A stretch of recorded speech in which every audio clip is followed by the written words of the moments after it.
Welcome, Braveheart, to the How to Get Over Your Ex podcast. I have something rather special that I would like to wrap up in 2021 with.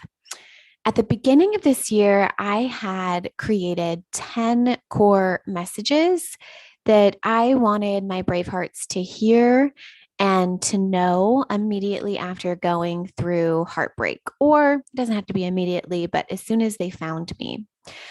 All of my content in 2021 was a reflection of these 10 core messages, but I never really shared them directly with all of you. So I thought, what a fun way to wrap up 2021 with my Bravehearts by sharing these 10 core messages. These are 10 things I'd love every human to know when it comes to heartbreak. I'll be talking about two of them each day for the next 5 days so that we cover them all. And I'd love for you to not only hear them, Braveheart, but embody them, share them, and join me in the Braveheart movement. Make them your truths because they sure are mine. I am so grateful to have you here, Braveheart. Let's do this.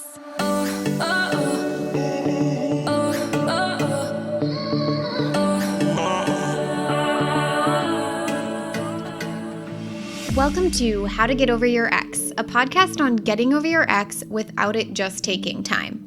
I'm your host, Breakup Coach Dorothy. Let's turn your pain into power and your heartbreak into happy. Number 3, getting over your ex isn't confusing or complicated. All right, my beautiful badass Bravehearts, getting over your ex is not complicated. It is not confusing. Now, I Googled how to get over your ex, and I spent forever trying to figure this out.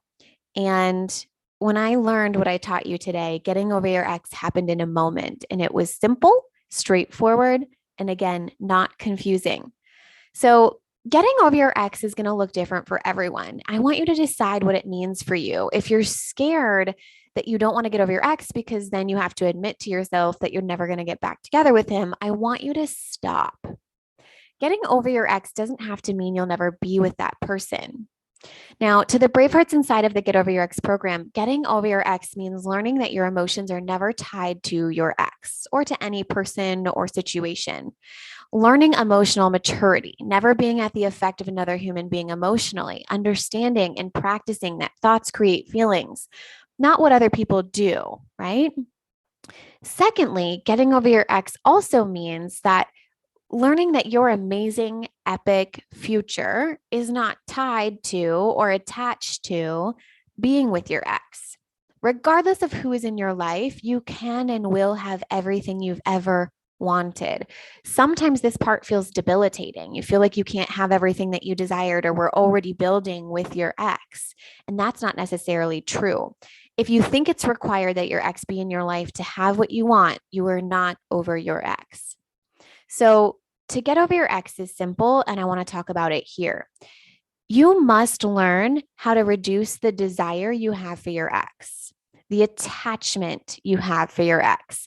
And this can be done through changing our thoughts, right? So, I want you to think about ice cream.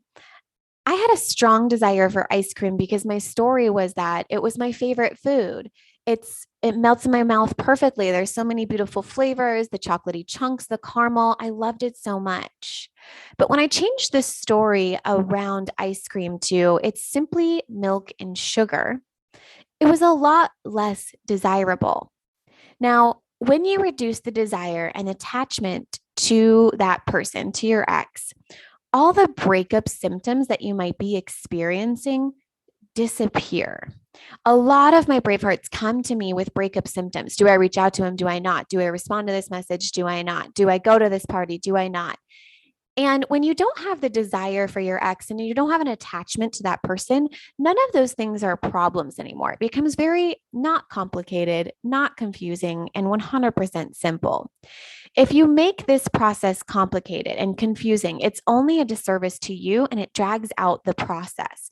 And Even if all you want right now is to get back together with your ex, you won't get there by being confused. You're not going to get your ex back by being confused. You'll get there by becoming a version of yourself who isn't attached, dependent, or desiring someone who chose not to be in your life. This is a skill you want to learn because you can use it for anything in your life. Now, I teach my clients this skill through 4 phases, or what I call knocking down the 4 pillars.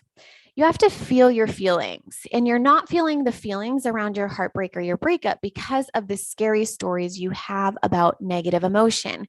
When you address those negative stories or those scary stories that you might have, which are all optional thoughts, you then allow yourself to feel feelings, get comfortable with discomfort, and that allows you to move into and experience desire and reducing desire. We can't reduce desire if we don't get comfortable feeling our feelings. It's like the ice cream analogy. I would have to feel the discomfort of wanting the ice cream and then not giving it to myself. And that short period of feeling the desire and then not giving it to myself, that's uncomfortable. And learning how to sit with that negative emotion without reacting to it, without resisting it, without avoiding it has to be learned to then reduce desire. Same thing with attachment. The second pillar is building a relationship with yourself. You're not doing this because you haven't addressed what you're making the breakup mean about you that is causing you so much hurt, right? I wasn't enough. I wasn't loved. I wasn't chosen. I wasn't worthy. I'm a terrible person because I showed up in this way. We have to address those negative stories or those stories that you're telling yourself because of the breakup to then allow yourself to build a relationship with yourself. And when you build this amazing, trusting relationship with yourself, you don't necessarily feel dependent on or attached to other people to go out and create the results that you want in your life. The third thing is we've got to create closure. You haven't created closure because of the scary stories you have about what closure means. A lot of times it's, I'll never be with that person again, or then it's really done. And you're making it mean something very dramatic and epic, when in reality, closure just means you've ended this chapter. It's time to move into the next chapter. And the beauty of the next chapter is you're writing it. We never get to the end of a chapter of a book and just stop reading because we have a million unanswered questions. Those million unanswered questions need to be decided on and provided into your next chapter. But if you're not moving forward because you're scared of moving forward, then you won't create the closure for yourself. Now, once we create closure, the desire and the attachment also reduces. The last pillar we have to work on is focusing on your future. And you haven't focused on your future, and you might feel very, very attached to your ex because you have disempowering stories about a life that's bigger and better than, right? I'm not going to be able to have the life that I want without him. There's no way that this is possible without him in my life. Those are very disempowering stories that have to be addressed. And this is where I see attachment to exes completely vanish because you truly have already built that relationship with yourself, that trust that you can do it, and you've addressed the disempowering stories you have about what you want to create in the world. Now, when you knock down those 4 pillars, you reduce the desire you have for your ex and the attachment you have to that person. It is a proven system. I have done this so many times with all kinds of people in all kinds of situations and scenarios. It is not complicated. It is not confusing. It's very simple.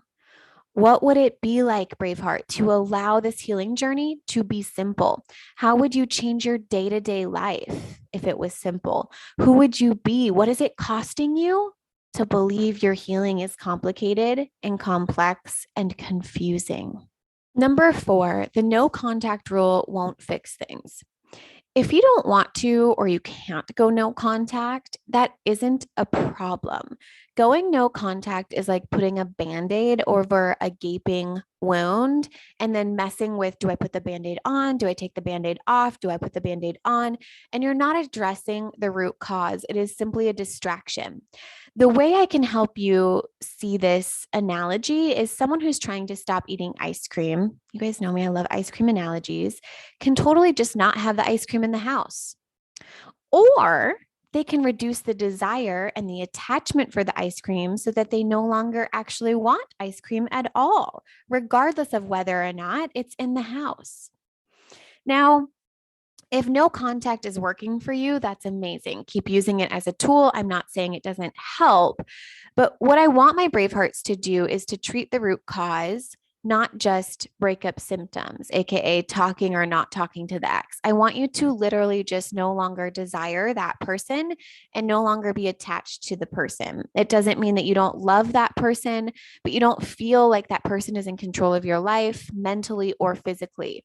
And the no contact rule can be a tool you use within your healing. But if you start using the tool against yourself and start creating drama with the tool, that it doesn't help you or help your healing progress. If you're spending more time worried about, do I contact him? Do I not? And you're resisting it and pushing it away, that's not helping with the healing because you're not addressing the desire or the attachment. Now, that's why I'd rather spend my time with my clients not talking about, do I want to talk to him? Do I not? Oh my God, I broke no contact. I'm a terrible person. But I'd rather be talking about reducing the desire, reducing the attachment. Why are you attached to this person? Why do you feel like you need to talk to this person? What desire is still there that makes you want to talk to someone who no longer wants to be in a relationship? Those are the thoughts that matter. Those are the things that really matter and that we can address that will then eliminate all of the breakup symptoms.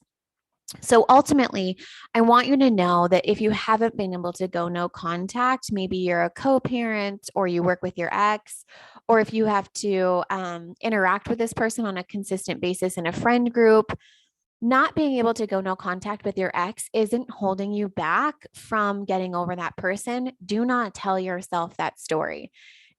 That is not a problem. You can feel relieved in knowing that getting over your ex doesn't mean never talking to that person. And if you've been using no contact and it's been working, amazing, keep at it, Braveheart, and know that you can simultaneously also learn to reduce desire and attachment while also being no contact.